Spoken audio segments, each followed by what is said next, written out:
Today, I will teach you the topic I titled What Makes Public Procurement Globally Acceptable or Proficient.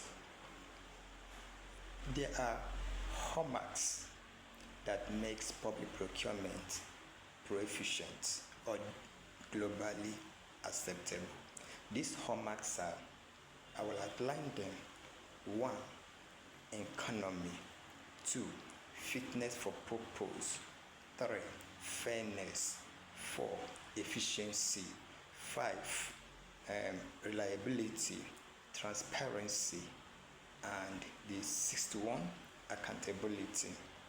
Now, these hallmarks, I will take them one after the other. Now, the first one, economy. Now, economy as procurement affects it. How?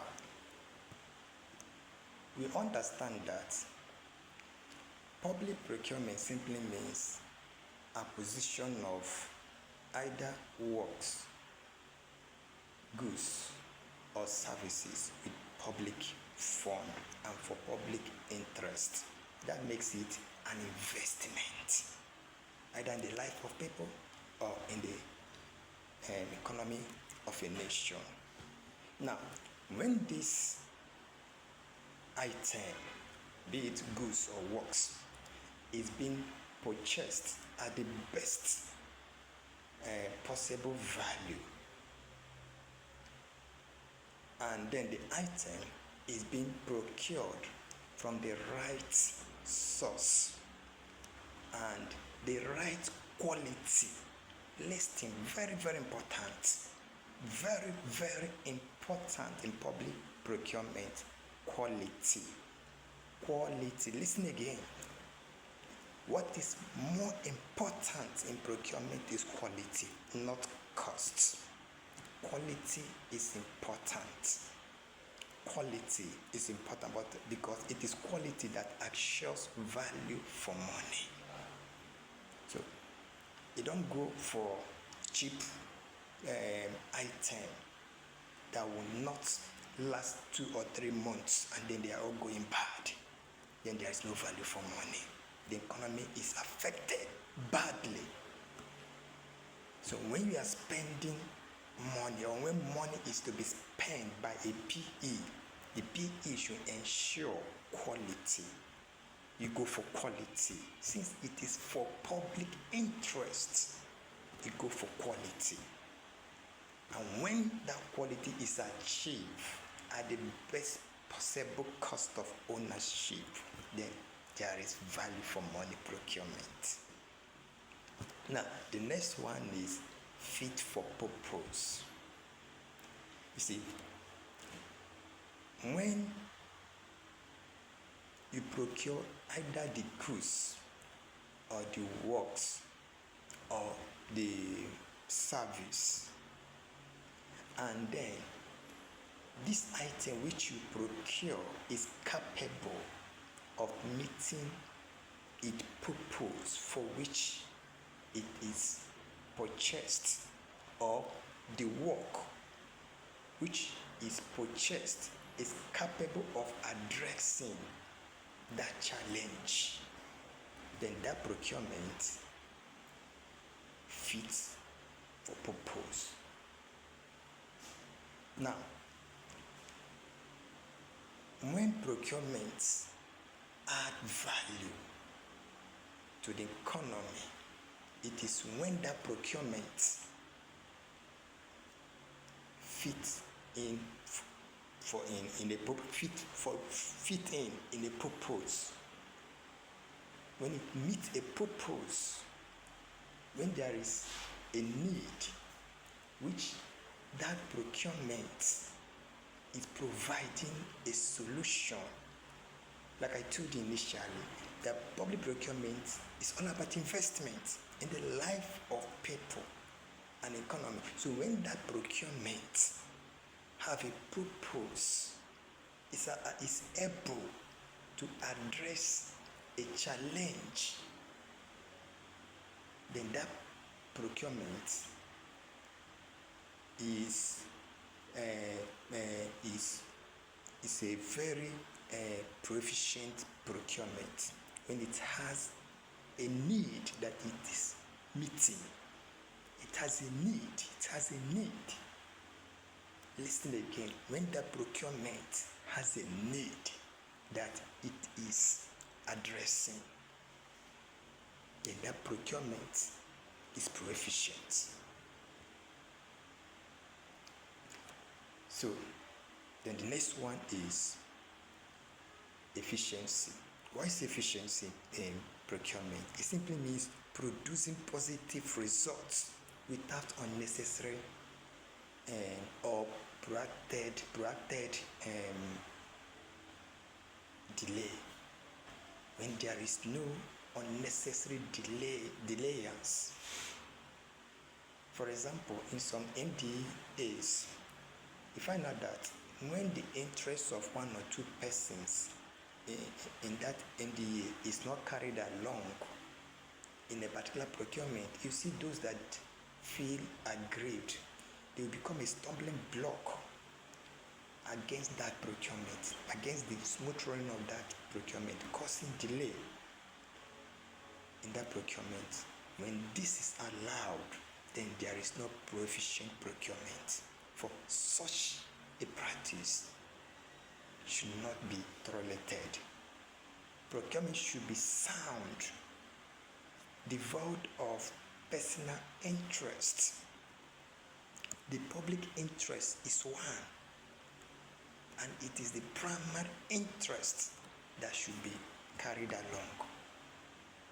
So when there is no unnecessary delayance from the inception of that procurement to the completion of that procurement is said to be a sound procurement, an efficient procurement. Now the next one is fairness. What is fairness? It's simple. When there is no impartiality, when everybody, all the interested tenderers are carried along, all the stakeholders are carried along, the same treatment meted to tenderer A is also meted to B. When there is an alteration, everybody understand the reason for the alteration. When there is a change, everybody understand the reason for the change. When there is openness in the procurement process, everybody understands it, and in that there will be no cause for challenge, there will be no cause for aggrieve. Then that will not take us to transparency. Transparency simply means openness. When the procurement process is open, when there is no ambiguity, then that procurement is said to be sound. When the tenderers can easily understand every stages of the procurement process, then that procurement process is sound. When everybody is carried along, when everybody can ask question and get answer, and then get satisfied with the answer given to him, such a procurement is said to be transparent, starting from the inception to the completion. So transparency is a very key hallmark in public procurement. Now the last one, but not the least, accountability. When a procurement officer who is saddled with the responsibility of conducting a fair and transparent procurement fail, then that procurement officer should be responsible for that pitfall. So every procurement officer should be held responsible for any failure in the procurement process. He should understand that he is saddled with that key role of giving the society a good procurement process. And he should also know that he is accountable and will answer to that, and also can be sanctioned when it is proven that there is a collusion or corruption in the procurement process. So with this, I know that a very good public procurement can be achieved. So thank you for listening. So from time to time, I'll make more video, and I believe that as you listen to these short procurement teachings, it will add certain things, certain procurement steps and procedures into what you already know, and that will place you in a better position to do your procurement very well. So I want you to subscribe. I also want you to give me thumb up, and also do me a favor to share this video so that other procurement officer can as well get it, listen, and then learn and understand.